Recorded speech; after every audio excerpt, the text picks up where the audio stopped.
Hey guys अस्सलाम वालेकुम। कैसे हैं आप लोग? आई होप आप लोग बिल्कुल ठीक होंगे। फर्स्ट ईयर का कुछ कोर्स कवर करने के बाद हम लोग आ गए हैं जर्नल एनाटमी पर। इसको हम डिस्कस करेंगे। मैं कोशिश करूँगी ये जो BD84 की हमारे पास बुक है इसको हम अच्छे से डिस्कस करें। मैं आपको दिखाती हूँ कि ये हमारे पास जो है काफ़ी सारे स्टूडेंट्स MBBS के होते हैं, DPT के होते हैं, फॉर्म टी के होते हैं, काफ़ी सारे लेवल्स के स्टूडेंट्स होते हैं वो इस बुक से पढ़ रहे होते हैं। ठीक है, नर्सिंग के भी कुछ स्टूडेंट्स इस बुक को पढ़ रहे होते हैं क्योंकि ये कंप्लीट ह्यूमन एनाटमी है, जनरल एनाटमी है, ह्यूमन से रिलेटेड मतलब आप इसके अंदर पढ़ने वाले हैं।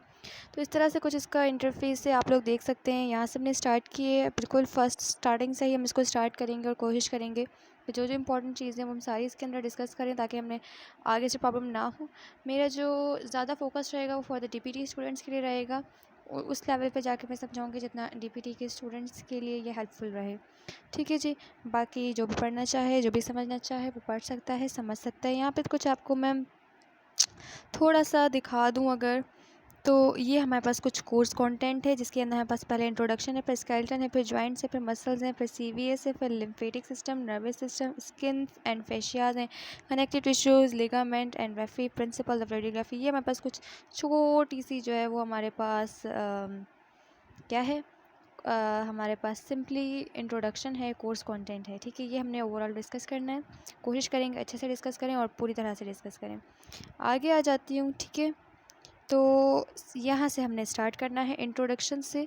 तो ये जब मैं इंट्रोडक्शन की हम बात करते हैं तो मैं इतना डीप में नहीं पढ़ाने वाली हूँ, थोड़ी सी मेहनत खुद करनी पड़ेगी। मैं कोशिश करूँगी कि आपको मोटी मोटी चीज़ें सारी समझा दूँ। ठीक है, ह्यूमन एनाटमी हमारे पास क्या है, साइंस की क्या है, एक सब्जेक्ट है जिसमें हम क्या करते हैं, ह्यूमन की बॉडी स्ट्रक्चर्स के बारे में पढ़ते हैं। किस चीज़ के बारे में पढ़ते हैं, ह्यूमन के बॉडी स्ट्रक्चर्स के बारे में पढ़ते हैं। ठीक है, तो द टर्म एनाटमी जो कि वर्ड जो कि टर्म एनाटमी जो कि हम डिस्कस कर रहे हैं, ये क्या हुआ है, ग्रीक वर्ड है। ठीक है, ग्रीक लैंग्वेज का एक वर्ड है जो कि क्या है, एनाटॉम। इसकी मीनिंग होती है कटिंग अप। क्या है, एना की मीनिंग होती है, मतलब एनाटॉम जो कंप्लीट एक वर्ड है उसकी मीनिंग है कटिंग अप, मतलब किसी भी चीज़ को काटना, मतलब डायसेक्ट करना। देखें, the term dissection is a Latin word equivalent of the Greek, मतलब एक लैटिन वर्ड है जो कि है डायसेक्शन, वो बिल्कुल इक्विवेलेंट है जैसे कि ग्रीक वर्ड एनाटॉम, कटिंग अप। मतलब एनाटमी में हम क्या करने वाले हैं, डायसेक्शन करने वाले हैं, कटिंग करने वाले हैं। कटिंग नहीं कि आप हाथ से कुछ काट वाट दोगे, छुरी वुरी से कुछ लेके कुछ काट वाट दोगे, नो। डायसेक्शन इज़ मेरी टेक्निक वेयर एनाटमी, डायसेक्शन हमारे पास मतलब डायसेक्ट करना एक टेक्निक होती है। एनाटमी हमारे पास वाइल्ड फील्ड है स्टडी करने के लिए, इसके अंदर हम हर बॉडी के बोन को, मसल को, जॉइंट को, सिस्टम्स को डिस्कस कर रहे होते हैं। उनको मतलब ऐसे समझो कि एक ही सिस्टम को, एक ही बॉडी को आपने इतने हिस्सों में डायसेक्ट कर दिया, देन आप उसको डीपली वाइडली स्टडी कर रहे हो। ठीक है, ये इतना कुछ खास इसमें लिखा हुआ नहीं है, ये आपने खुद पढ़ लेना है। ठीक है, ये मैं डिस्कस नहीं करवा रही हूँ। सब डिविजन्स पे आ जाते हैं। हमारे पास कौन कौन से सब डिविजन्स हैं। सबसे पहले हम कैडावरिक एनाटमी के डिस्कस करते हैं।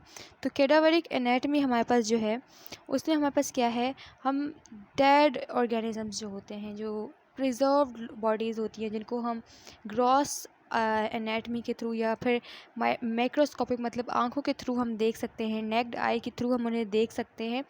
ठीक है, उन पे जब हम स्टडी कर रहे होते हैं तो हम कहते हैं कि हम क्या कह रहे हैं, कैडावरिक एनाटमी पढ़ रहे हैं।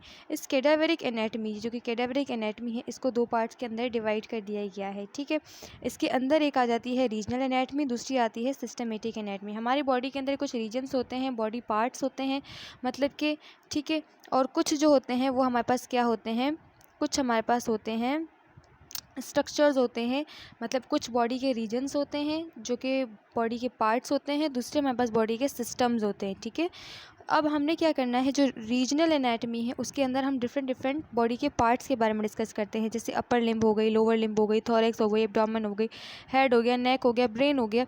ठीक है, ये चीज़ें हमारे पास किस में आ जाती हैं, रीजनल एनाटमी में आ जाती हैं। तो अगर आपका दिल करे तो आप इसको ऐसे करके क्या करना है, ऐसे करके हाईलाइट कर लेना है इन कुछ लाइन्स को। ठीक है, तो आप कोशिश करके इनको हाईलाइट कर लेना, अगर आपका दिल करे, अगर आपके पास ये बुक है तो आप इनको हाईलाइट कर लेना। ठीक है जी। फिर हमारे पास क्या है कि हमारे पास आती है सिस्टमेटिक एनाटमी, जिसे ऑस्टियोलॉजी भी कहते हैं। ठीक है, ऑस्टियो वर्ड बोन से निकला है, और ठीक है, और इसके अंदर सॉरी और हमारे पास जो सिस्टमेटिक एनाटॉमी है उसके अंदर हम सिस्टम्स के बारे में डिस्कस करते हैं, जिसके अंदर हमारे पास स्केलेटल सिस्टम है जिसे हम ऑस्टियोलॉजी कहते हैं, मस्कुलर सिस्टम है जिसे हम मायोलॉजी कहते हैं, आर्टिकुलेटरी सिस्टम है जिसे हम आर्थ्रोलॉजी और सिंडेस्मोलॉजी कहते हैं। ये आपने टर्म्स याद कर लेनी है। वेस्कुलर सिस्टम जिसे एंजियोलॉजी कहते हैं, नर्वस सिस्टम है जिसे न्यूरोलॉजी कहते हैं, रेस्पिरेटरी सिस्टम है, डाइजेस्टिव सिस्टम है, यूरोजेनाइटल सिस्टम है, एंडोक्राइन सिस्टम है जिसे स्प्लैंक्लोलॉजी कहते हैं, और लोकोमोटिव सिस्टम के अंदर हमारे पास ही कुछ चीज़ें इंक्लूड हैं जिसमें हमारे पास यहाँ पे एग्जैक्टली शो नहीं हो रहा है, कटा हुआ है, जो मैं आपको बताऊँ। तो आपके पास अगर बुक फुल है तो आप देख लेना कि कौन कौन सी चीज़ें इसके अंदर इंक्लूड हो रही हैं। आई थिंक इसके अंदर मायोलॉजी इंक्लूड होगा, और हमारे पास इसके अंदर स्केलेटल सिस्टम इंक्लूड होगा, और इसके अंदर ये आर्टिकुलेटरी सिस्टम भी इंक्लूड होगा। ये 3 चीज़ें होंगी, इसके ज़्यादा कुछ नहीं होंगी। आप बुक खोल के देख लीजिएगा, आपको ज़्यादा इन्फॉर्मेशन मिल जाएगी। ठीक है जी। अब हमने ये समझ लिया कि हमारे पास सिस्टम्स की जब हम बात करेंगे तो सिस्टमेटिक एनाटॉमी, रीजन्स की बात करेंगे, बॉडी के स्ट्रक्चर्स की बात करेंगे, लोअर लिम्ब है, अपर लिम्ब है, थोरैक्स है, एब्डोमेन है, नेक है, ब्रेन है, तो हम रीजनल एनाटॉमी की बात कर रहे हैं। कोई सिस्टम है उसके बारे में डिस्कस कर रहे हैं, कोई सा भी सिस्टम हो सकता है, हमारी बॉडी के अंदर बहुत सारे सिस्टम्स हैं, तो हम कहेंगे कि भाई हम पढ़ रहे हैं सिस्टमेटिक एनाटॉमी। और ये दोनों चीज़ें कैडावरिक एनाटॉमी के अंदर डिस्कस होती हैं, क्योंकि ये हम लोगों के बॉडी पार्ट निकाल के सिस्टम्स निकाल के तब देखते हैं जब हम उनको आँखों से देखते हैं, माइक्रोस्कोपिक वे से देखते हैं, और वो डेड ऑर्गेनिजम्स पर देख रहे होते हैं। ठीक है, तो ये कैडावरिक एनाटॉमी में आ जाता है। फिर यहाँ पे इन्होंने ये एक पिक्चर बना दी है, इसको थोड़ा सा देख लेते हैं, कलर चेंज कर लेते हैं ताकि थोड़ा सा मज़ा बना रहे। तो ये हमारे पास भाई स्कल है। ठीक है, ठीक से दिखा देती हूँ। ये हमारे पास ये भाई जो इन्होंने पॉइंट आउट किया हुआ है, ये जो स्ट्रक्चर है, ये हमारे पास स्कल है। ठीक है, ये हमारे पास जो ऐसे ऐसे ऐसे ऐसे ऐसे आ रही हैं, आप लोग मुझे पता है बहुत अच्छे बच्चे हैं, आप लोगों को पता है कि भाई ये रिब्स है, ये ह्यूमरस है, ये रेडियस, ये अल्ना। जो थंब वाली साइड वाली होती है वो रेडियस होती है, जो हमारी लिटिल फिंगर वाली साइड वाली होती है वो अल्ना होती है। ठीक है, उसके अलावा ये जो बीच में से आ रहा है मिस्टर जी, ये हमारे पास है वर्टिब्रल कॉलम, और ये इन बेचारों का हैंड है। ठीक है, इसके अंदर फलेंजेस लगी हुई हैं 15, और ये बड़ी सी हमारे पास स्ट्रॉन्गेस्ट बोन होती है, लार्जेस्ट बोन होती है, ये होती है हमारे पास फीमर। और उसके बाद हमारे पास टिबिया एंड फिबुला होती हैं। ठीक है, टिबिया हमारे पास होती है थंब वाली बोन, ठीक है, जो कि स्ट्रॉन्गेस्ट होती है इसके मुकाबले में, किसके मुकाबले में, फिब्यूला के मुकाबले में, और ये हमारे पास पीछे सपोर्ट देने के लिए होती है, और ये हमारे पास फुट आ गया। ठीक है जी, ये हमारे पास एक जनरल डायग्राम की, इसको हमने देख लिया, बहुत मज़ा आया। अब आ जाते हैं हम लिविंग एनाटॉमी की तरफ। लिविंग एनाटॉमी क्या है भाई, देख के पता चल रहा है भाई जानदारों, जो कि जानदार हमारे पास चीज़ें होंगी ह्यूमन से रिलेटेड, वो हमारे पास आएंगी, हमने उनके बारे में पढ़ना होगा। भाई अगर कोई ह्यूमन पेशेंट आपके पास आता है उसके बारे में क्या पढ़ेंगे, आपके पास कोई पेशेंट आता है आप उसको देखेंगे, भाई पहले इसको हुआ क्या, पहले आप उसको ऑब्जर्व करेंगे, आप उससे पूछेंगे अच्छा भाई क्या हुआ है बताओ, थोड़ी सी इन्वेस्टिगेशन करेंगे, थोड़ा सा इंस्पेक्शन करेंगे आप, फिर आप उसको थोड़ा सा टच करके देखेंगे। भाई टच करने से पहले परमिशन ले लेना। हमारी मैम हमें कहती है कि अगर आप किसी भी पेशेंट को ट्रीट कर रहे हो तो उससे पहले परमिशन ले लेना कि भाई मुझे आपको ट्रीट करने के लिए आपको टच करना ज़रूरी है, तो क्या मैं आपको टच कर सकती या सकता हूँ, तो पूछ लीजिएगा, अच्छा रहेगा। ठीक है, तो आप उसको पाल्पेट करेंगे, मतलब उसको टच करके देखेंगे कि भाई पेन किस जगह है, नहीं है, या कोई भी इंजरी है तो वो किस जगह है, तो टच करके भाई काम करना पड़ेगा। फिर परकशन, कोई छोटा बहुत इंस्ट्रूमेंट आपने यूज़ कर लिया, उसके थ्रू आपने टच कर दिया या कुछ भी किया तो उसे परकशन कहते हैं। ऑस्कल्टेशन करते हैं, फिर आप ऑस्कल्टेशन में क्या होता है कि थोड़े से साउंड प्रोड्यूस हो रहा है उस इंस्ट्रूमेंट में, तो उसके थ्रू अगर आप कुछ कर रहे हैं तो वो ऑस्कल्टेशन कहलाता है। फिर एंडोस्कोपी में ब्रोंकोस्कोपी एंड गैस्ट्रोस्कोपी 2 चीज़ें आ जाती हैं। क्या होता है भाई, सिंपली हमने छोटा सा कोई ट्यूब होता है या कोई छोटी सी कैमरा लाइक स्ट्रक्चर होता है, वो आपको ब्रोंकोस्कोपी अगर ट्रेकिया के थ्रू अगर उसको इंसर्ट किया जा रहा है तो ब्रोंकोस्कोपी, और अगर आपके जीआईटी में डाला जा रहा है तो गैस्ट्रोस्कोपी। मतलब वो सिंपली छोटी सी कैमरा लाइक स्ट्रक्चर होता है, उसको आपकी बॉडी के अंदर इंसर्ट किया जाता है ताकि वो देख के आए कि भाई अंदर कोई कौन सी खराबी है, कौन सी खराबी नहीं है। सिंपली इन सब का काम है भाई आपका अंदर चेक करने का है कि खराबी हुई कहाँ है और कैसे हुई है। ठीक है ना, आप लोग नोट कर रहे होंगे। ये रेडियोग्राफी भाई सिंपली भाई क्या है कि भाई MRI CT स्कैन जैसे आप लोग करवाते हो, ठीक है, तो वो करवानी है, तो उससे भी क्या पता चलेगा भाई बोन टूटी है नहीं टूटी, कहाँ पे टूटी है, कैसे टूटी है, तो ये भाई आपने रेडियोग्राफी करवानी पड़ेगी। इलेक्ट्रोमायोग्राफी भी क्या होता है भाई, इलेक्ट्रिकल सिग्नल्स के थ्रू आपके मसल्स की एक्टिविटी को चेक किया जाता है। ठीक है, तो ये भी हमारे पास एक मेथड है जिससे हम क्या कर रहे हैं, चेकिंग कर रहे हैं आपकी बॉडी की। तो इसके बारे में जब हम ये सारा काम कर रहे होते हैं तो ये लिविंग एनाटॉमी में आ जाता है। इससे ब्रांचेज हैं, थोड़ा सा डिटेल में पढ़ा रही हूँ ताकि अगर कोई भी कॉन्सेप्ट क्लियर नहीं है तो क्लियर हो जाए। एम्ब्रियोलॉजी डेवलपमेंटल बायोलॉजी होती है हमारे पास, ठीक है, जो कि हमारे पास क्या होती है, सबको पता ही होगा वैसे तो, मतलब जो पेरेंटल डेवलपमेंट सारी होती हैं मदर की बॉडी के अंदर, जब जो बेबी होता है मदर की बॉडी के अंदर होता है, उसकी स्टडी को कहते हैं एम्ब्रियोलॉजी या फिर डेवलपमेंटल एनाटमी, क्योंकि उस वक्त जो बेबी होता है वो डेवलप हो रहा होता है। ठीक है जी।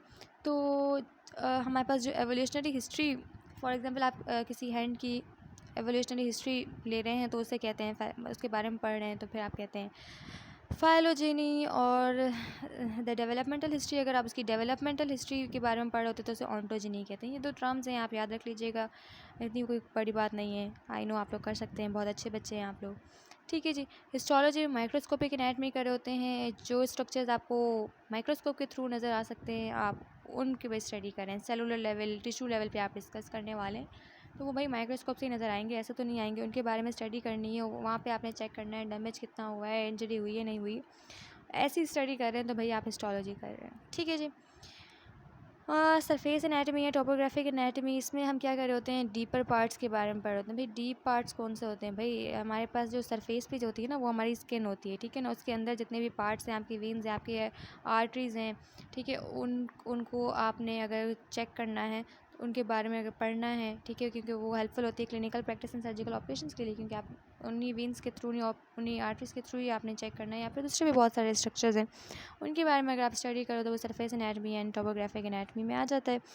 रेडियोग्राफिक एंड इमेजिंग एनाटमी, ये भाई वही जो पीछे पीछे मैं आपको बता रही थी ना रेडियोग्राफी के बारे में, तो ये भाई ये है हमारे पास रेडियोग्राफिक एंड इमेजिंग एनाटमी से। इस पर मैंने एक बहुत अच्छी, मतलब ये कंप्लीट फील्ड है जिसको आप पढ़ सकते हैं। इससे मैंने वीडियो बनाई हुई है, अगर आप लोग चाहें तो देख सकते हैं कि रेडियोलॉजी करने के क्या क्या फ़ायदे हैं। ठीक है जी। तो इस पे आप क्या कर रहे होते हैं, बोन्स के बारे में पढ़ रहे होते हैं, डीपर ऑर्गन्स जो कि आपकी बॉडी के अंदर हैं वो आपको दिखा रहा होता है, उसकी एक इमेज बना के आपको दिखा रहा होता है, जैसे अल्ट्रासाउंड के थ्रू, सीटी स्कैन, जैसे कंप्यूटराइज टोमोग्राफिक कहते हैं, स्कैन्स कहते हैं, इनके थ्रू आपको दिखा रहा होता है कि आपकी बॉडी, आपकी बोन्स, आपकी डीपर पार्ट्स के अंदर क्या चीज़ ख़राब हुई है, क्या चीज़ ख़राब नहीं हुई है। सिंपल सी बात है। ठीक है जी। अब ये एक डायग्राम है, इसको भी थोड़ा सा देख लेते हैं भाई, इसको अब ग्रीन कलर से देख लेते हैं। ये हमारे पास ये जो आपकी ये जो ऐसे ऐसे बोन्स जा रही हैं, ये आपकी क्लेविकल बोन है। ठीक है, ये आपकी रिब्स हैं। ठीक है, ये जो ऐसे ऐसे ऐसे जा रही हैं इसके पीछे आपके लंग्स हैं। ठीक है, और ये यहाँ पे आपका हार्ट मौजूद है। ठीक है जी। सही है जी।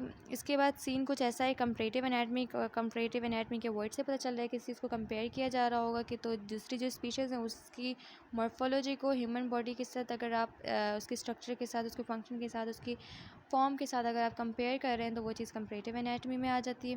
फिजिकल एंथ्रोपोलॉजी मतलब external features and measurement of different races and groups of people with the study of prehistoric remain.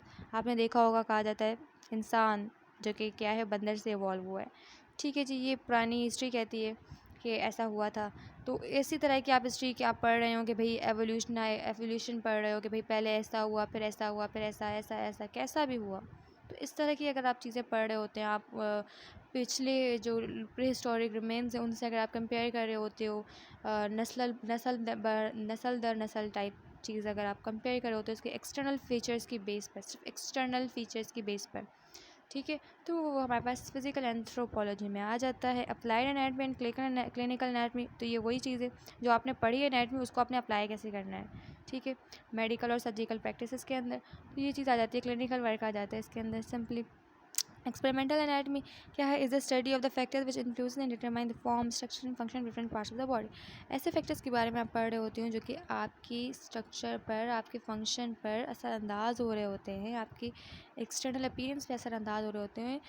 उससे हम कहते हैं कि कौन से फैक्टर्स आपके ऊपर मतलब असरअंदाज हो रहे हैं, आपकी स्ट्रक्चर पर, आपके फंक्शन पर, आपकी फॉर्म पर, या फिर किसी भी आपकी different parts of the body में, मतलब किसी भी हिस्से में आपकी बॉडी के, तो उसके बारे में अगर आप स्टडी करें तो वो एक्सपेरिमेंटल एनाटमी आ जाती है। फिर जेनेटिक्स तो भाई आप लोगों को पता ही है, जब आप क्रोमोसोम्स के बारे में स्टडी कर रहे होते हैं, जब हम डीएनए के बारे में स्टडी कर रहे होते हैं, जीन्स के बारे में स्टडी कर रहे होते हैं, किस तरह से कैरेक्टर्स पेरेंट्स से ऑफस्प्रिंग में ट्रांसफ़र हो रहे हैं, इस सारी चीज़ के बारे में हम डिस्कस कर रहे होते हैं, तो हमारे पास क्या होता है, जेनेटिक्स आ जाती है, मतलब हम जेनेटिक्स पढ़ रहे हैं। ठीक है जी। ये अब आपने देखे ना, ये मैं ऐसे, ये आपके काम का नहीं है, डीपीडी के स्टूडेंट्स के लिए मैं बता दूं, सही है, ये इसको ऐसे काट देने का, ये ऐसे काट देने का, ये आपके काम का नहीं है। ठीक है, इसको भी ऐसा करें, आप काट दें, सही है, इसको भी काट दें, फिर जो पढ़ना होगा बता दूँगी। ये भी भाई आपके काम का नहीं है, बस इन्होंने ना हिस्ट्री दे दी। अब हिस्ट्री हम क्या करेंगे पढ़ के? हमने पढ़ना है भाई, लैंग्वेज पढ़नी है, ठीक है। हमने एनाटॉमिकल पोजीशन देखा भाई, आपने अब खड़ा हो जाना है। बहुत आप बैठ के पढ़ गए, आपने बहुत सो के पढ़ लिया, आप खड़े हो जाएं आप, ठीक है ना। खड़े होके अब आपने क्या करना है? अब आपने करना है कुछ ऐसा कि आपने स्ट्रेट खड़े हो जाना है, बिल्कुल सामने देखना है। जैसे फॉरवर्ड होता है ना, आपकी आंखें बिल्कुल सामने देख रही हो। मिरर में खड़े हो जाएं, मिरर के आगे खड़े हो जाएं, सीधे खड़े हो जाएं, सामने बिल्कुल देखें।